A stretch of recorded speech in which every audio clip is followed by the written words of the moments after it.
పక్క పోతున్నా నేను వస్తున్నా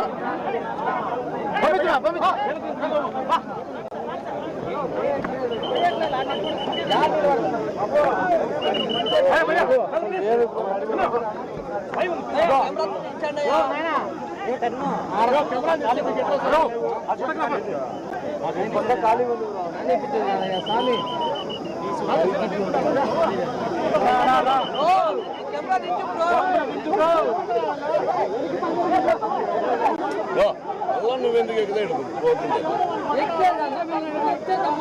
బాబు బాబు ఓ దిగు నువ్వు దిగు దిగుయా దిగు మా కెమెరామెన్ ఎక్కడ దిగు దిగు నువ్వేం పాపం ఇంటర్నేషనల్ పంపిస్తున్నావా దిగు అందరూ కాదే వచ్చింది పవన్ కళ్యాణ్ చూడడానికి